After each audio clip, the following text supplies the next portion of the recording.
Assalamualaikum warahmatullahi wabarakatuh. Salam sejahtera bagi kita semua.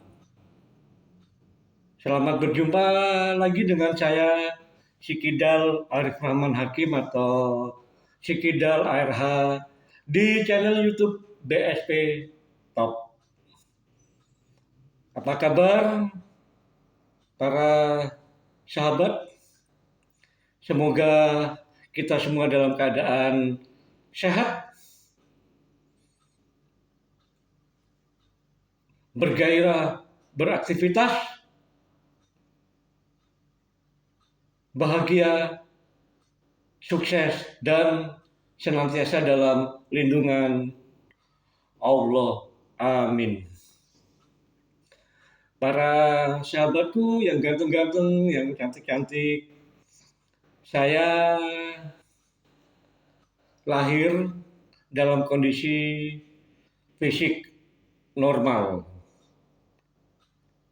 Ketika saya duduk di bangku kelas 2 SD di tahun 70-an, saya mendapat musibah terkena ledakan mercon atau petasan di daerah kelahiran saya, Jember, Jawa Timur. Saat itu seusai sholat Idul Fitri, saya menaruh petasan dan bekas petasan yang masih ada obatnya di dapur. Saya taruh di lantai, saya menyalakan api untuk ditunggu untuk membakar sate. Saat itu para sahabat nggak terpikir kalau menaruh petasan dekat api itu berbahaya.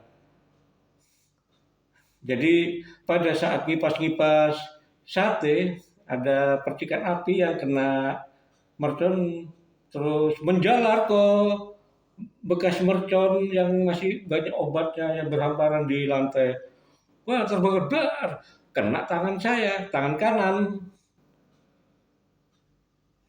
Saya teriak dan pingsan. Saat itu juga dibawa ke Rumah Sakit Dr. Subandi dengan naik beca dan diantarkan oleh ayah saya. Dalam perjalanan dari rumah saya di Kauman ke Rumah Sakit Subandi cukup jauh. Darah bercucuran, bukan hanya tangan tapi juga kaki ada yang kena petasan. Tapi yang paling parah adalah tangan kanan, itu sebagian terbakar. Kata dokter, ini harus diamputasi. Ayah saya bilang, lakukan dok yang terbaik, yang penting anak saya selamat. Nah, begitulah teman-teman, akhirnya tangan kanan saya diamputasi di bawah sikut, nah di bawah sini. Nah, saya cukup lama berada di rumah sakit. Pada awalnya itu diperban, dan kalau untuk pakai kaos itu kaosnya harus disobek, nah supaya bisa masuk. Saya lupa berapa lama berada di rumah sakit, tapi yang jelas setelah pulang ke rumah ada suasana yang jelas berbeda. Saya merasa terasing dengan kondisi saya yang cacat. Dan dalam prakteknya, namanya bocah, saya diejek, dihina oleh teman-teman baik di kampung maupun di sekolah. Saya sering nangis saat itu. Orang tua saya tegas bilang, kalau cengeng, kalau suka nangis, jangan main. Nah, karena saya orangnya, anaknya hobi main, eh, saya kalau nangis nggak pulang, ngumpet. Nah, dan kalau saya diejek, saya nggak tinggal diam. Saya kejar yang mengejek, saya berantem. Kadang kala saya menang, kadang kala saya kalah. Pokoknya saya nggak terima kalau saya dihina fisik saya. Ada yang membela saya, tapi ada juga yang mengeroyok saya. Eh, Pokoknya masa-masa kecil itu saya seperti halnya anak-anak sebaya saya, ya bermain bola, bergaul.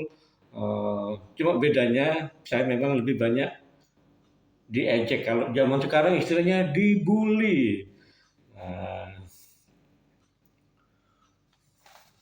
saya pada saat SD hobi main sepak bola. Saya senang jadi kiper. Masa saya jadi back karena tendangannya kenceng. Kalau jadi penyerang saya nggak bisa gocek. Juga main kasti. Dan kemudian saya waktu kelas 5 SD tertarik main pingpong.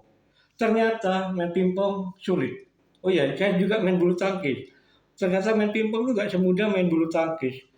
Eh, Bola dilempar untuk dipukul, nggak kena atau batnya jatuh. Tapi berkat kegigihan saya, akhirnya saya bisa. Sebelumnya sih gini, kalau saya main sama pingpong sama teman-teman suruh serven, saya tinggal mukul. Lama-lama ketahuan oleh guru olahraga, saya ditegur, nggak boleh, kamu harus belajar sendiri. Saya nggak mau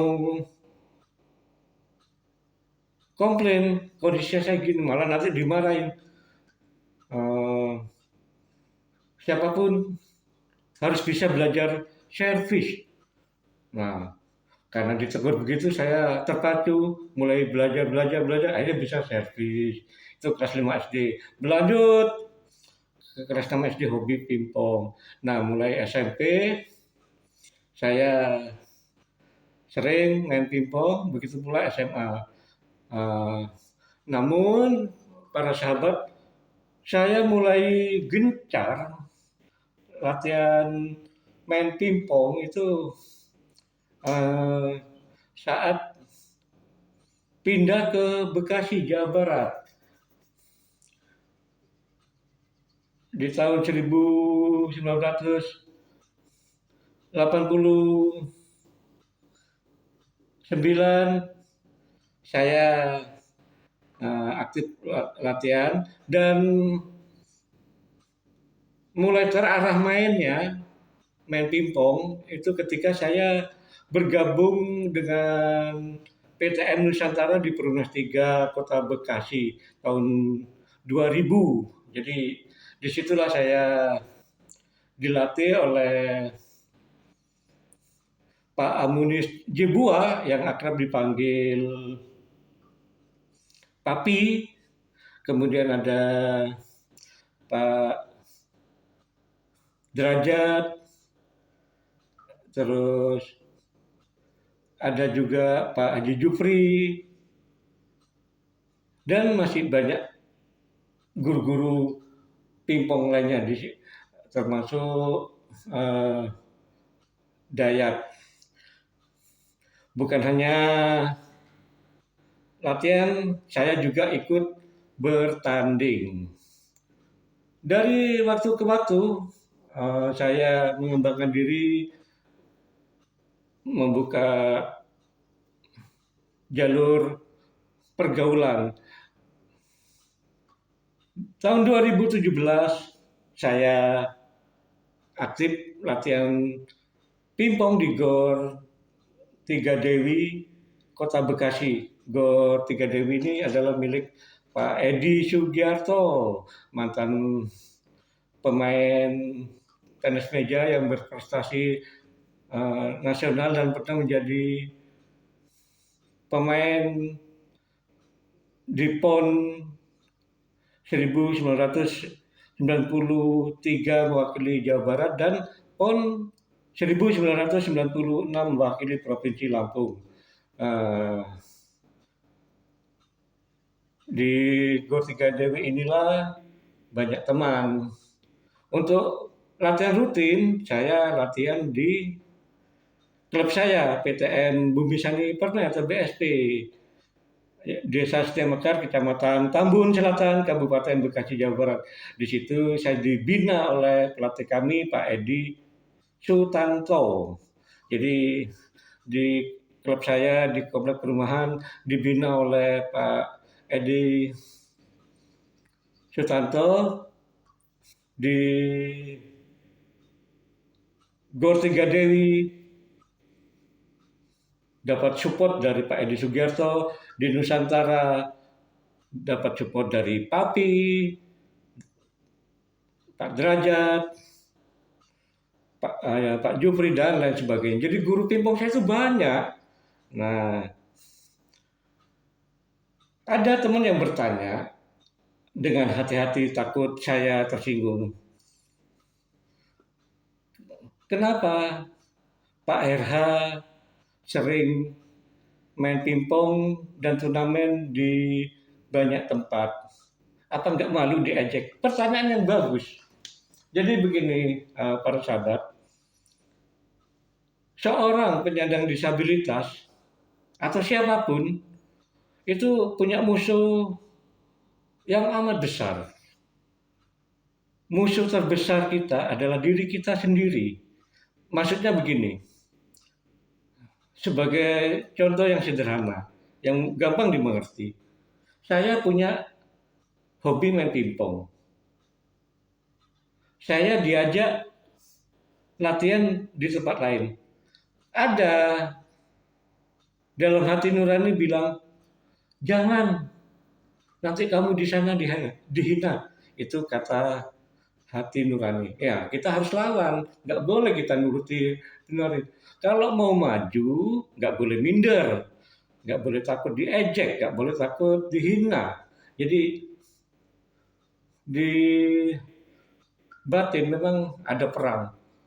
Jangan ke sana, nanti kamu dihina, lebih baik di sini. Nah, kalau saya hanya latihan di satu tempat, di klub saya sendiri, ya gitu deh. Nggak berkembang, temennya itu aja, dan mainnya itu aja. Jadi, sekali lagi, musuh terbesar kita dalam diri kita sendiri. Bagaimana kita mampu mengatasi, melawan kata hati. Jadi kata hati yang negatif harus dilawan. Jangan gitu. Jadi memang faktanya teman-teman, main tenis meja di Bekasi, Jakarta, Bogor, Bandung, Subang, Bali, saya menjadi sorotan. Ada yang pro, ada yang kontra. Udahlah, anggap ejekan dari lawan maupun penonton, anggap angin lalu, fokus bermain. Begitu teman-teman. Jadi kalau ingin maju, ingin berprestasi, lawan diri sendiri yang negatif. Yang negatif tadi seperti saya bilang, jangan ke sana nanti dihina, jangan ke situ nanti diejek. Nah, nggak boleh. Jadi kita harus tampil pede, percaya diri, nggak boleh rendah hati, nggak boleh minder. Demikian teman-teman, semoga yang saya sampaikan bermanfaat. Terima kasih. Wassalamualaikum warahmatullahi wabarakatuh.